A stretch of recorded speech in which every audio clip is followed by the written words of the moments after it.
Assalamualaikum Ustaz. Waalaikumsalam warahmatullahi wabarakatuh. Bagaimana cara menyikapi para penghina Rasul dan para zuriat Nabi? Ulama jangan sampai dihina. Kalau agamamu dihinakan, ulamamu dihinakan, dan kau diam, maka gantilah bajumu dengan kain kapan. Kata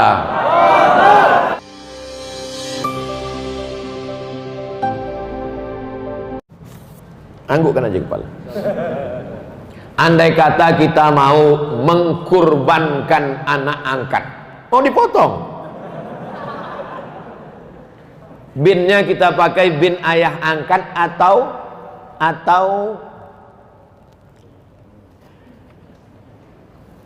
mengadopsi anak angkat itu baik apa enggak baik? Baik. Dulu ada nama program Orde Baru namanya GNOTA, Gerakan Nasional Orang Tua Asuh. Bagus. Anak-anak yang miskin, susah, duafa, anak yatim disekolahkan. Bagus. Mengadopsi anak bagus. Tapi ada 3 yang dilanggar dalam ajaran Islam dalam adopsi anak. Yang pertama, anak angkat itu dipakai bin bapak angkat. Nggak boleh. Zaid bin Muhammad turun ayat, makana Muhammadun aba ahadim mir rijalikum. Muhammad bukan bapak kamu. Nggak boleh panggil Zaid bin Muhammad. Nabi Muhammad punya anak namanya Zaid, dipanggil Zaid bin Muhammad. Turun ayat melarang, jangan panggil dia Zaid bin Muhammad, panggil dia ud'uhum li abaihim, panggil bapak kandungnya Zaid bin Harithah. Jadi jangan pakaikan akte nama kamu.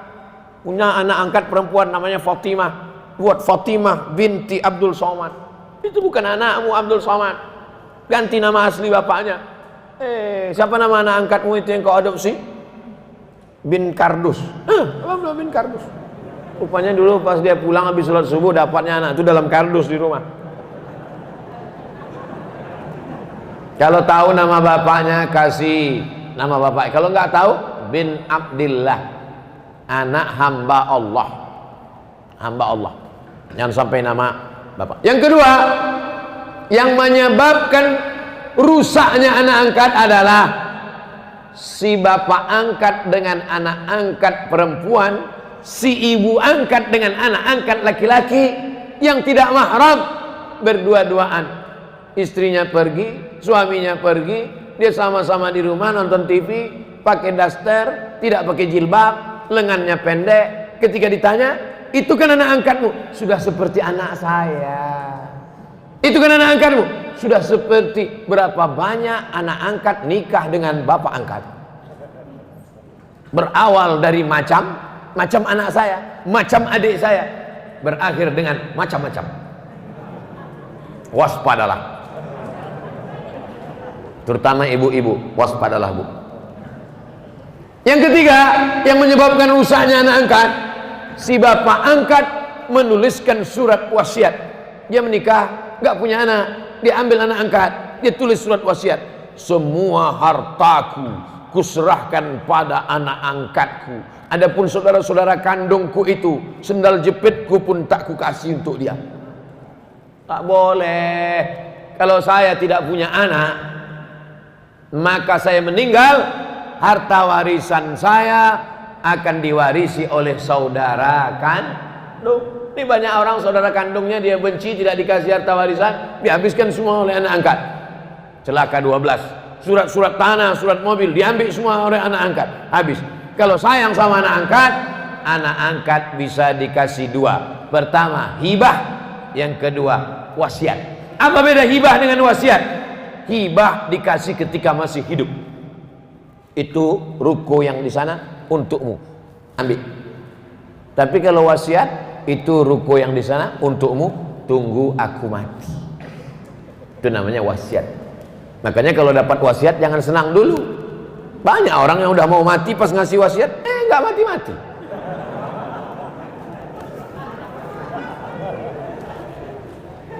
Ini untuk Masjid Jami Al-Mukarramah. Pengurus sudah senang. Alhamdulillah dapat ruko 3. dia udah sakaratul maut. Begitu, gimana kabar Sian? Sehat, kemudian udah pulang. Nggak jadi. Bagaimana cara kita menunjukkan cinta kepada ulama jika kita sebagai PNS ASN? Kamu kan punya atasan. Tunjukkan cintamu dalam, jangan diperlihatkan. Ini update status. Udah tahu PNS ASN, update status di video. Takbir, ini kita tangkap. Ya Pak, ngerti lah, paham. Datang pas nggak ada orang, datang. Assalamualaikum Habib, cium tangan. Pastikan nggak ada kamera. Assalamualaikum. Doakan panjang umur, sehat badan. Ya pandai-pandai. Pandai itu penting. Pandai-pandai lebih penting. Ustaz Somad berani. Saya nggak ya PNS. Dulu pernah PNS. Saya Ibu Fulan ingin bertanya. Pernah seorang sahabat saya melihat postingannya di FB tidak pakai jilbab. Selalu dia buka tutup jilbabnya. Saya tanyakan kemana jilbabnya. Dia bilang yang penting hatinya baik. Bagaimana nih menurut Pak Ustadz? Saya khawatir nanti anak dia nggak pakai celana. Ini kan emaknya nih. Pepatah kita mengatakan kalau anak kencing berdiri, maka cucunya kencing maraton. Ini sekarang emaknya nih nggak pakai jilbab, nanti anaknya nggak pakai celana. Pas ditanya anaknya, kok nggak pakai celana? Yang penting hatinya baik.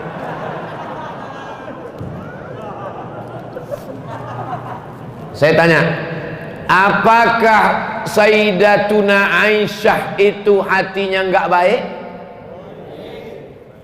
Istri Nabi itu Aisyah, istrinya baik, hatinya baik apa nggak baik? Baik. Dia pakai hijab nggak? Ada nggak Aisyah mengatakan dibukanya hijabnya? Aisyah, kenapa nggak pakai hijab? Aku kan istri Nabi, hatiku kan baik. Kalian semua kan anak-anakku. Wa azwajuhu ummatukum. Istri Nabi itu adalah ibu kamu. Aisyah itu ibu kita. Tapi dia tetap pakai hijab. Kenapa? Allah yang nyuruh. Ya ayyuhan nabi, wahai Nabi Muhammad SAW, qul li azwajika, katakan kepada istrimu, wa banatika, katakan kepada anak perempuanmu, wa nisa'il mu'minin, katakan kepada perempuan yang beriman, yudnina alaihinna min jalabibihin, hendaklah mereka memanjangkan kerudung mereka. Dulu kerudungnya tutup kepala, tapi lehernya nggak kelihatan. Pakai lagi. Itu pakai cadar itu kan tradisi jahiliyah. Pakai cadar, pakai jilbab itu tradisi jahiliyah. Dulu turun ayat, khudhu zinatakum inda kulli masjid. Kalau kamu mau ke masjid, pakailah pakaian. Kalau kamu mau ke masjid, pakailah pakaian. Apa maknanya? Waktu itu orang jahiliyah tawafnya uryanun tolik, telanjang bulat. Orang jahiliyah dulu nggak pakai pakaian. Maka datang Islam mengajarkan pakaian. Maka setiap mau ke masjid disuruh, ya ayyuhalladzina amanu, ay orang beriman, kalau kamu mau pergi ke masjid, khudhu zinatakum inda kulli masjid, berpakaianlah. Itu ajaran Islam. Jadi jangan ikut-ikutan status orang, itu yang dia sampaikan. Bacalah Al-Quran, ngaji sama para kiai, para ulama. Assalamualaikum Ustaz. Waalaikumsalam warahmatullahi wabarakatuh. Bagaimana cara menyikapi para penghina Rasul dan para zuriat Nabi?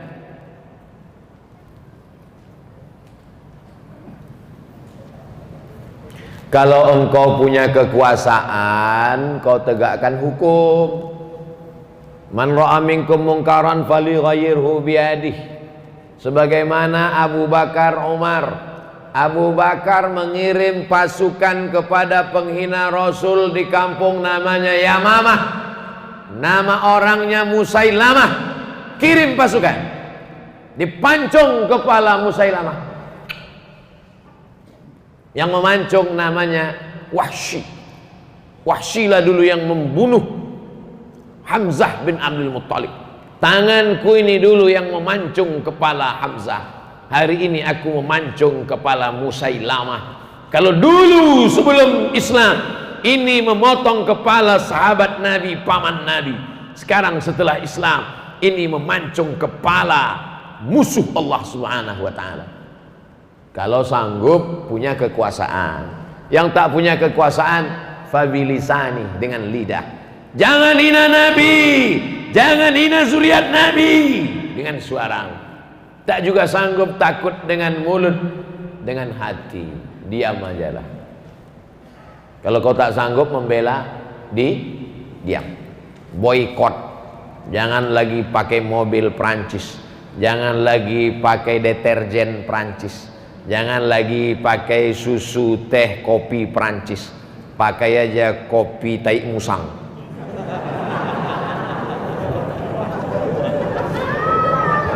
Produk Indonesia, namanya aja itu kopi luwak, sebetulnya mereknya aja, bukan tai musang. Kalau memang betul kopi tai musang itu satu gelasnya $100, setiap diminum satu tetes menetes air mata. 1.300.000 guys.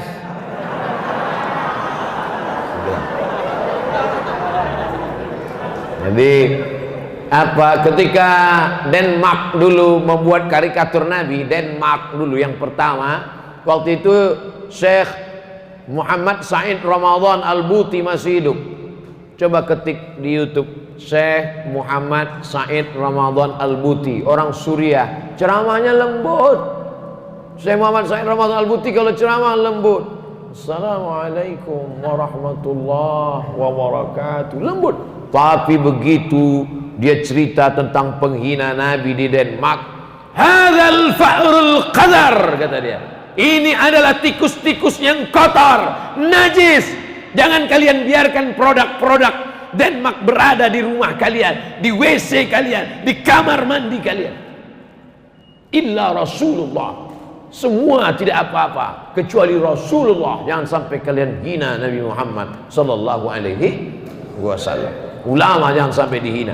Kalau agamamu dihinakan, ulamamu dihinakan, dan kau diam, maka gantilah bajumu dengan kain kapan. Kata Haji Abdul Malik Karim Amrullah, Buya Hamka. Bukan kata saya ngutip-ngutip pendapat mereka aja. Saya kalau ceramah itu nggak pernah menurut saya, menurut ulama, menurut Habib, menurut Kiai, supaya nanti kalau disalahkan Allah di akhirat, ini katamu Abdul Somad. Enggak.